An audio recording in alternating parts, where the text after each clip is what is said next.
नमस्कार, मैं साधना Singh. Grand news के बुलेटिन में आप सभी का स्वागत है। छत्तीसगढ़ के 14 खिलाड़ियों ने फहराया परचम, वेट लिफ्टिंग प्रतियोगिता में हासिल की जीत। बारिश पूर्व क्षेत्र के नालों में सफाई कार्य में आई तीव्र गति, निगम द्वारा साफ सफाई व्यवस्था को लेकर दिया निर्देश। प्रधानमंत्री आवास योजना के अंतर्गत आवासों का किया जा रहा आवंटन, वहीं आवेदन जमा करने की अंतिम तिथि में हुई बढ़ोतरी। छत्तीसगढ़ के प्रथम पूर्व मुख्यमंत्री स्वर्गीय अजीत जोगी की मनाई गई पुण्यतिथि, जनता कांग्रेसियों ने अर्पित की श्रद्धांजलि। अब खबरें विस्तार से। वेट लिफ्टिंग में छत्तीसगढ़ का प्रतिनिधित्व करने वाले खिलाड़ी सिकंदराबाद से दुर्ग लौटे, जिनका दुर्ग स्टेशन में जोशीला स्वागत किया गया।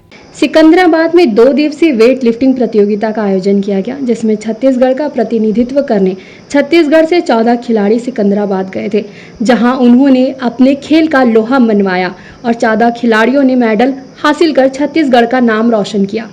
मेडल लेकर सभी खिलाड़ी दुर्ग स्टेशन पहुंचे, जहां दुर्ग महापौर धीरज बाकलीवाल सहित निगम के अधिकारी व कर्मचारियों ने सभी खिलाड़ियों का फूल माला पहनाकर बैंड बाजे से स्वागत किया। बहुत ही खुशी की बात है कि हमारे दुर्ग के खिलाड़ी राष्ट्रीय मास्टर वेट लिफ्टिंग प्रतियोगिता जो कि सिकंदराबाद में आयोजित की गई थी 27 और 28 मई को, वहाँ पे हमारे दुर्ग के खिलाड़ी जाके हमारे दुर्ग का परचम लहराए, हमारे प्रदेश का परचम लहराए और देश का परचम लहराए। ये हम सब के लिए बहुत ही गर्व की बात है। आज हम सब यहाँ रेलवे स्टेशन आए इन सब का स्वागत करने के लिए।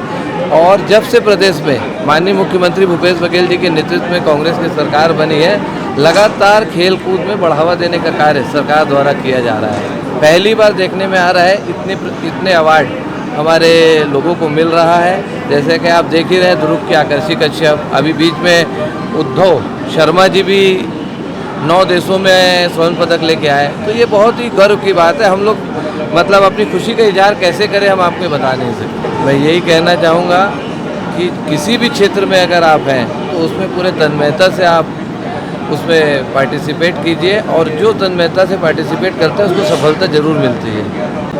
All India masters weight lifting association Bharat सरकार द्वारा ये कंपटीशन आयोजन था। ये तेलंगाना सिकंदराबाद में प्रतियोगिता हुई थी। छत्तीसगढ़ राज्य से हम 14 खिलाड़ी गए थे। एक हमारे कोच साहब है उमेश पांडे जी, वो कोच बन के गए थे, और 14 खिलाड़ियों में सभी ने मेडल जीते हैं। मैंने खुद स्वर्ण पदक जीता है, नाहिद अख्तर जी ने स्वर्ण पदक जीता है, रानी ठाकुर जी ने स्वर्ण पदक जीता है। महिलाएं भी काफ़ी महिलाएं थी, करीब 50 महिलाओं को हमने देखा है, जो हमने एक अनुमानित मतलब आंकड़ा बता रहे हैं। उन महिलाओं में हमारी 2 महिला खिलाड़ी थी, दोनों ने पदक जीते हैं। और DSN राव साहब थे साथ में, इन्होंने गोल्ड मेडल जीता है। और हमारे 4 स्वर्ण पदक थे, 5 रजत पदक प्राप्त किए हैं और 3 कांस्य पदक प्राप्त हुए। इसमें संतोष यादव जी है, बहुत शानदार प्रदर्शन किया। सभी खिलाड़ियों ने बहुत अच्छा प्रदर्शन किया था। मेरा खुद का ये 34वां नेशनल है। मैंने पिछले साल मतलब मई से लेकर इस मई तक 5 मेडल राष्ट्रीय स्तर पर जीते हैं। ग्रैंड न्यूज के लिए दुर्ग से वीना दुबे की रिपोर्ट। भिलाई शहर में नालों की सफाई कराई जा रही है, ताकि बारिश होने पर जल का प्रवाह तीव्र गति से बना रहे एवं जल जमाव व जल भराव की स्थिति न बने। महापौर नीरज पाल एवं निगम आयुक्त रोहित व्यास के निर्देश पर छोटे बड़े सभी प्रकार के नालों की सफाई निगम क्षेत्र में हो रही है। बड़े नाले की सफाई के लिए चैन माउंटेन तथा जेसीबी का उपयोग किया जा रहा है, तो वहीं छोटे नालों की सफाई स्वच्छता कर्मचारी नाले से सभी प्रकार के कचरे व मलबे को निकाल रहे हैं। सर्वप्रथम नेहरू नगर के कोसा नाला के सामने से गुजरने वाली नाली की सफाई से शुरुआत की गई थी। इसके बाद वैशाली नगर क्षेत्र के बड़े नालों की सफाई की जा रही है। इस क्षेत्र में छोटे बड़े बहुत से नाले हैं, इसमें से अधिकतर नालों की सफाई की जा चुकी है। शेष नालों की सफाई भी अति शीघ्र हो जाएगी। ऐसे क्षेत्र जहां जल जमाव की स्थिति बनी रहती है, उन इलाकों के छोटे नालियों को व्यवस्थित करने का कार्य किया जा रहा है। जहां आवश्यकता पड़ रही है, वहां पर चैन माउंटेन एवं जेसीबी के जरिए बड़े नाले की किनारे पटे हुए मलबे को निकालकर साफ किया जा रहा है। सक्रिय नालियों की अच्छे से सफाई की जा रही है, जिससे बारिश के समय में पानी बिना किसी अवरोध के प्रभावित हो सके और जल भराव की स्थिति निर्मित नहीं होगी। नाले की सफाई के दौरान मलबा निकालने का कार्य किया जा रहा है। नाले में कटीली झाड़ियों व मलबे की सफाई की जा रही है। इस प्रकार जोन में छोटे बड़े नालियों की सफाई का कार्य किया जा रहा है, जहां निगम के स्वास्थ्य विभाग के कर्मचारी कटीली झाड़ियां, झिल्ली, पन्नी व अन्य कचरे को निकालकर सफाई कर रहे हैं। नालों की सफाई के लिए निगम युद्ध स्तर पर काम कर रहा है। प्रतिदिन अलग अलग क्षेत्रों में नालों की सफाई की जा रही है। छोटे नालों के अलावा बड़े नालों का वृहद सफाई हो रहा है। देखिए, नगर पालिका निगम भिलाई क्षेत्र अंतर्गत जो है जल भराव की स्थिति निर्मित न हो, क्योंकि बारिश का दिन आने वाला है और मानसून पूर्व जो है नाला और नालियों की सफाई भिलाई निगम के द्वारा वृहद रूप से की जा रही है। माननीय महापौर जी और आयुक्त महोदय के निर्देश पर सभी जोन आयुक्तों में जहाँ पर जल भराव की समस्या होती है वहाँ पर के जो स्थल है उसका निरीक्षण किया जा रहा है और निरीक्षण के उपरांत जो जल भराव वाले स्थल हैं उनमें ऐसी प्लानिंग की जा रही है कि जल भराव की स्थिति निर्मित न हो। अभी तक जो है बड़े नालों की सफाई का जो काम है वो अंतिम चरण पर चल रहा है, क्योंकि जो कोशन वाला क्षेत्र है और इधर तेलहन वाला क्षेत्र है, इंदू आईटी के पास का क्षेत्र है, ऐसे सभी बड़े जो नाले हैं उनको सफाई वृहद रूप से की जा रही है। जहां पर चैन माउंटेन की आवश्यकता होती है ऐसे बड़े नालों की खुदाई के लिए और उनकी सफाई के लिए उनमें चैन माउंटेन की सहायता से जो नाला की सफाई की जा रही है। जहां छोटे छोटे नाली हैं वो मानव संसाधन के माध्यम से नालियों की सफाई की जा रही है। ऐसे भिलाई निगम क्षेत्र में नालों और नाली की सफाई के सघन अभियान जो है वो चलाया जा रहा है। अब बारिश से पूर्व जो है सभी नालियों की सफाई की जाएगी। ग्रैंड न्यूज के लिए अतुल शर्मा की रिपोर्ट। प्रधानमंत्री आवास योजना के मोर मकान मोर आस घटक के अंतर्गत विभिन्न स्थानों में निर्मित आवासों के आवंटन के लिए आवेदन पत्र देने की अंतिम तिथि 31 मई निर्धारित की गई थी। अब इसकी तिथि बढ़कर 15 जून तक कर दिया गया है। 31 मई तक आवेदन प्राप्त आवेदकों के द्वारा लिया जा सकता है, परंतु आवेदकों के द्वारा आय प्रमाण पत्र तथा MIS पोर्टल में पंजीयन कराने में अतिरिक्त समय लगने के कारण समस्त आवश्यक दस्तावेज सहित पूर्ण आवेदन पत्र को जमा करने की तिथि में बढ़ोतरी की गई है।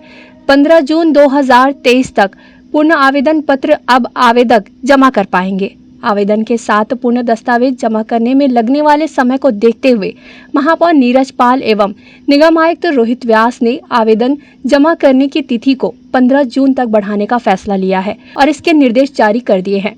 गौरतलब है कि प्रधानमंत्री आवास योजना अंतर्गत मोर मकान मोर आस तथा मोर मकान मोर चिन्हारी के तहत आवास आवंटन की प्रक्रिया भिलाई निगम क्षेत्र में की जा रही है और लॉटरी के माध्यम से हितग्राहियों को आवास का आवंटन किया जा रहा है। प्रधानमंत्री आवास योजना के तहत में मोर मकान मोर आस के तहत जो किराएदारी में निवासरत हितग्राही हैं उनके लिए आवास के लिए आवेदन लेने की जो तिथि है वो 31 मई निर्धारित की गई है और आवेदन जो जमा करने की तिथि है वो भी 31 मई निर्धारित की गई थी, परंतु इस तिथि में आवेदन जमा करने की तिथि में इजाफा करते हुए अब उसको 15 जून तक कर दिया गया है। चूँकि MIS पोर्टल और जो आय प्रमाण पत्र है इनको जमा करने में आवेदकों को समस्या का सामना करना पड़ा था और इसमें जो है इनको पूर्ण दस्तावेज जमा करने के लिए इनको समय दिया जा रहा है।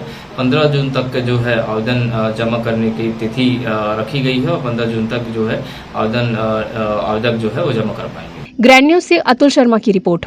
छत्तीसगढ़ के प्रथम मुख्यमंत्री स्वर्गीय अजीत जोगी के तीसरी पुण्यतिथि को जिले भर में जनता कांग्रेसियों ने श्रद्धांजलि व श्रद्धा सुमन अर्पित किया गया। जिला अध्यक्ष सुनील केशरवानी ने बताया कि जिले के विभिन्न क्षेत्रों में कार्यकर्ताओं के द्वारा गरीब, असहाय, बुजुर्ग, अनाथ बच्चों को भोजन फल का वितरण किया गया। साथ ही संगोष्ठी सहित अन्य कार्यक्रम कर स्वर्गीय अजीत जोगी को याद किया गया। इसी कड़ी में ग्राम बेजलपुर में जनता कांग्रेस की ओर से श्रद्धांजलि कार्यक्रम रखा गया। जनता कांग्रेस छत्तीसगढ़ जे के जिला अध्यक्ष सुनील केशरवानी ने कहा कि छत्तीसगढ़ के माटी पुत्र स्वर्गीय अजीत जोगी एक युग पुरुष थे। जोगी जी के बताए मार्ग में चलना, उनके सपनों को पूरा करना ही उनकी सच्ची श्रद्धांजलि होगी। जोगी जी की तीसरी पुण्यतिथि को कबीरधाम जिले वासियों के द्वारा जोगी कांग्रेस के कार्यकर्ताओं द्वारा जगह जगह अलग अलग क्षेत्र में जोगी जी को श्रद्धा सुमन अर्पित किया गया। जोगी जी एक विचारधारा है। जोगी जी आज भी उनकी विचारधारा जीवित है। जोगी जी के बताए हुए रास्ते पे ही जो हम लोगों को चलना है और उनकी सोच थी कि छत्तीसगढ़ अमीर धरती है लेकिन यहाँ के लोग गरीब हैं। अमीर धरती के लोगों को अमीर धरती के गरीब लोगों को अमीर बनाना ही उनका संकल्प रहा है। हम उसी संकल्प को आगे करते हुए आगे बढ़ रहे हैं और यही सच्ची श्रद्धांजलि होगी। ग्रैंड न्यूज के लिए अतुल शर्मा की रिपोर्ट। दुर्ग के पद्मनाभपुर मिनी स्टेडियम में दुर्ग की समस्त धार्मिक समितियों के द्वारा श्रीमद् भागवत कथा का आयोजन किया जा रहा है। बुलंदशहर उत्तर प्रदेश से आए कथावाचक महाराज श्री हिमांशु जी भारद्वाज के द्वारा कथा का वाचन किया जा रहा है, जिसमें हजारों की संख्या में श्रद्धालुगण कथा का आनंद ले रहे हैं। वहीं भक्ति संगीत में डूबकर भगवान में लीन होकर थिरकते नजर आए। 7 दिवसीय इस आयोजन में 7 दिन भगवान श्री कृष्ण की लीला का वर्णन किया जा रहा है व अंतिम दिन भोग भंडारे के साथ श्रीमद् भागवत कथा का समापन किया जाएगा।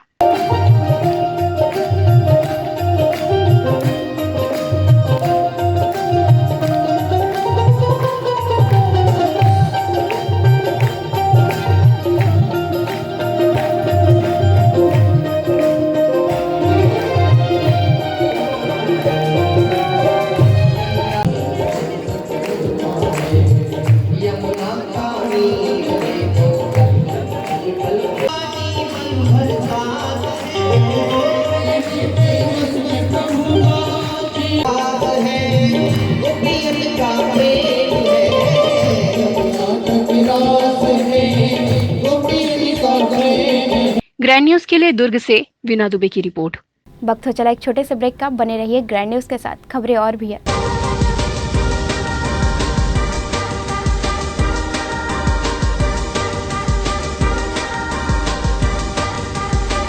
In today's busy life, you cannot afford to take time out for everything to be perfect for your marriage.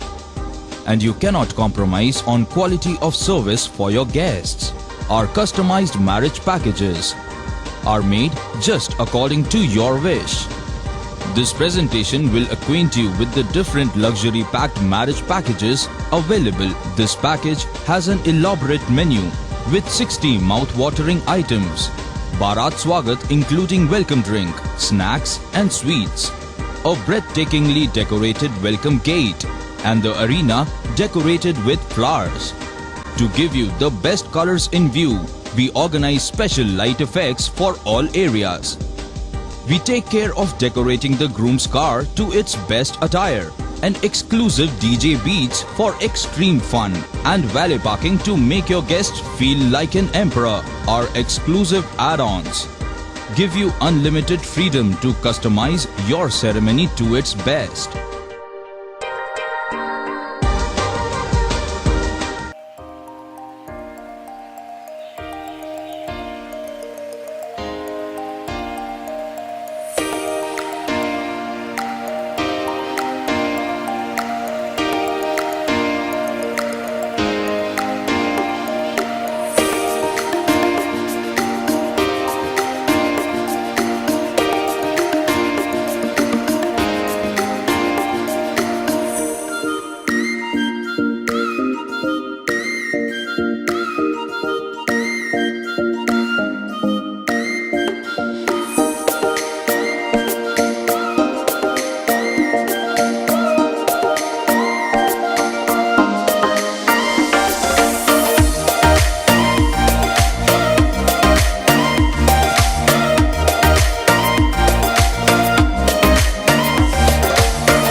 चली चली चली सरकार,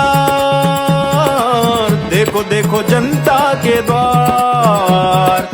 विकास करेला है, जन जन का मेला है। काम बनते पल भर में, अब कौन अकेला है। जांच है, कार्यवाही है, करता जो बोला है। अपनों से अपनों की बात है, आइए यह भेंट मुलाकात है। आइए यह भेंट मुलाकात है। आइए यह भेंट मुलाकात है। आइए। संपर्क, समीक्षा, समाधान, तत्काल कार्यवाही, तत्काल निदान। मिलिए अपने विधायक देवेंद्र यादव से अपने वार्ड, अपने मोहल्ले में। अधिक जानकारी के लिए ऑफिस ऑफ देवेंद्र यादव के फेसबुक और इंस्टाग्राम पेज को फॉलो करें और जुड़े भिलाई की भलाई के इस अभियान से। आइए यह भेंट मुलाकात है।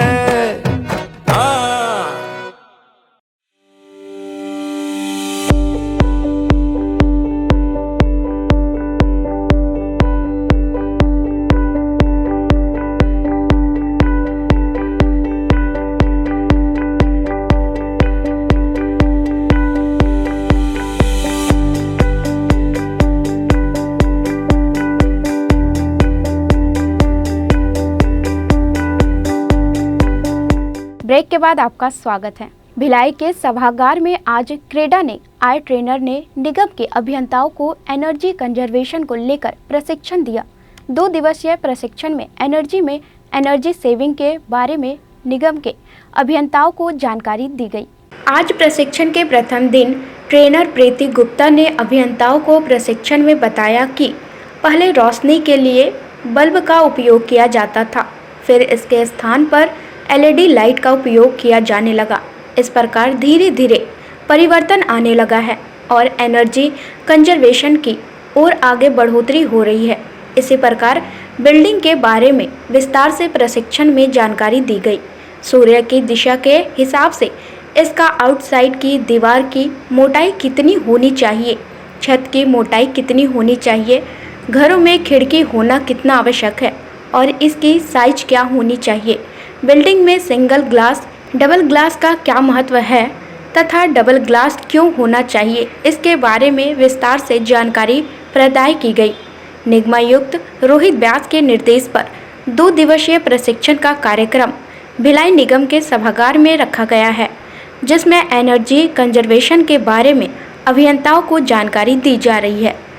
देखिए, क्रीडा विभाग के जो ट्रेनर हैं उनके द्वारा प्रशिक्षण 2 दिवसीय प्रशिक्षण का आयोजन किया गया और 2 दिवसीय प्रशिक्षण में अभियंताओं को ट्रेनिंग दी जा रही है और इसके माध्यम से यह देखा जा रहा है कि जो भवन होते हैं, भवन की बिल्डिंग की जो दीवारों की मोटाई कितनी होनी चाहिए, ग्लास का लेयर कितना होना चाहिए, इसके अलावा जो छत है उनकी मोटाई कितनी होनी चाहिए, ग्लास में हिट किस प्रकार से आता है और इसे कैसे कम किया जा सकता है, इसमें खिड़कियाँ किस प्रकार से होनी चाहिए, उनकी साइज क्या होना चाहिए, इसको लेकर के जो है पूरी ट्रेनिंग दी जा रही है ताकि जो एनर्जी कंजर्वेशन है वो उसके माध्यम से एनर्जी सेविंग के बारे में जानकारी लोगों को मिल सके और इसके माध्यम से जो एनर्जी कंजर्वेशन है उसको किया जा सके। ग्रैंड न्यूज़ के लिए भिलाई से अतुल शर्मा की रिपोर्ट। भिलाई क्षेत्र के अंतर्गत स्वविवरणी की औचक जांच की जा रही है। खुर्सीपाड़ जोन क्षेत्र के अधिकारियों ने RSS मार्केट एवं टी मार्केट के क्षेत्रों में करदाताओं द्वारा प्रस्तुत किए गए स्वविवरणी के आधार पर मौके पर जांच की गई। खुर्सीपाड़ जोन के अधिकारियों की टीम ने पावर हाउस चौक के समीप स्थित ईस्टर्न हाईवे पेट्रोल पंप तथा दुकानों की जांच की गई। यह देखा गया कि प्रस्तुत की गई स्वविवरण के आधार पर टैक्स जमा किया जा रहा है या नहीं। स्वविवरण कहीं गलत तो नहीं भर दिया गया है। मौके पर क्षेत्रफल की नाप जोख कर एरिया को भी देखा गया तथा कितने क्षेत्र में कंस्ट्रक्शन का कार्य किया जा रहा है इसकी भी जांच की गई।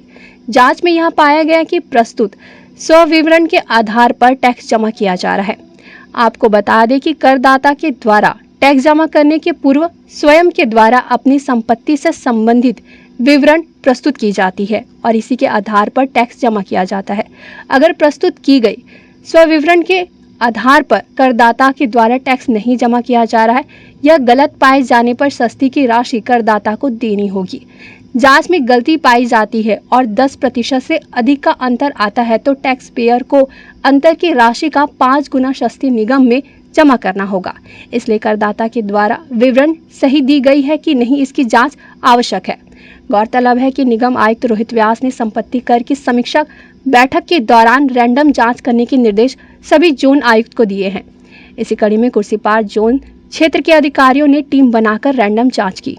करदाता जो है वो विवरणी जो प्रस्तुत करते हैं वह विवरणी कई बार जो है फील्ड में उसकी निरीक्षण करने की आवश्यकता पड़ती है, क्योंकि स्वविवरणी करदाता के द्वारा स्वयं के द्वारा भरा जाता है और इसी के माध्यम से टैक्स जमा किया जाता है, जिसमें रैंडम असेसमेंट की आवश्यकता होती है। माननीय आयुक्त महोदय ने संपत्ति कर की समीक्षा बैठक में रैंडम असेसमेंट जो है उसकी जांच के निर्देश अधिकारियों को दिए हैं। इसी तरह में विभिन्न जोन क्षेत्रों के अंतर्गत जैसे जोन क्रमांक 4 है, जोन क्रमांक 5 है और जोन क्रमांक 3 है, इनके द्वारा जो है रैंडम असेसमेंट का जो चेकिंग है वो किया जा रहा है और कई सारे ऐसे दुकान है, भवन है, उसकी जांच की जा रही है। नाप जोख करके एरिया और इसका मेजरमेंट देखा जा रहा है कि स्वविवरणी गलत भरा गया है, सही भरा गया है। क्योंकि यदि स्वविवरणी गलत पाया जाता है तो इसमें 10% की राशि का 10% अंतर आता है। यदि स्वविवरणी की जांच में तो निश्चित रूप से जो अंतर की राशि का 5 गुना सस्ती है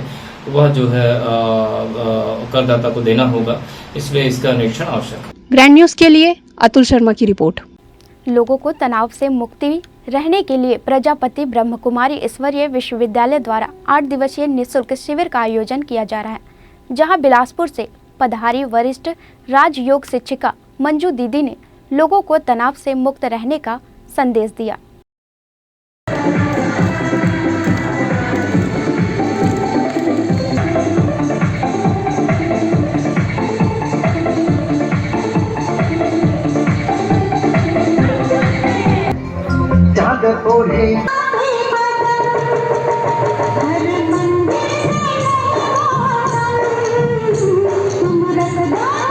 ओम शांति। समय अनुसार लोगों के जीवन में विपरीत परिस्थितियाँ, कठिनाइयाँ एवं तनाव बढ़ता जा रहा है। संबंधों में कड़वाहट बढ़ते जा रहे हैं। इन्हीं सब बातों को देखते हुए हमें महसूस होता है कि हम इनके लिए कुछ करें। ब्रह्मा कुमारी विश्व एक परिवार, इसी भावना से कार्य कर रही है। और रामनगर क्षेत्र में हम देखते आए हैं कि लोग सुबह से शाम तक बहुत मेहनत करते और मेहनत करते हुए भी विपरीत परिस्थितियों को फेस कर रहे हैं। तो हमारे अंदर था कि इनके लिए हमें कुछ करना है, और इसलिए बहुत समय से आदरणीय मंजू दीदी को निमंत्रण दिया था, और अभी दीदी का आना हुआ। और विशेष तनाव से मुक्ति ये कार्यक्रम अभी चल रहा है। इसमें खास बच्चों के लिए भी एक कार्यक्रम रखा गया है, एक नई उड़ान, क्योंकि प्रिंसिपल मैडम का रिक्वेस्ट था कि बच्चों को भी हम सही गाइडलाइन दे पाएँ, एक नई दिशा दे पाएँ, उनके जीवन में एक नई उड़ान तक उनको पहुंचा पाएँ। तो उनके आग्रह पर ये एक कार्यक्रम रखा गया है, और आज सुबह से ये कार्यक्रम चल रहा है। इसमें हमने देखा कि बच्चों ने बहुत उमंग से भाग लिया और बहुत उनको खुशी भी हुई, और उसका बहुत अच्छी तरह से बच्चों ने लाभ भी लिया है। ओम शांति। ग्रैंड न्यूज़ के बुलेटिन में फिलहाल इतना ही। मुझे दीजिए इजाज़त। नमस्कार।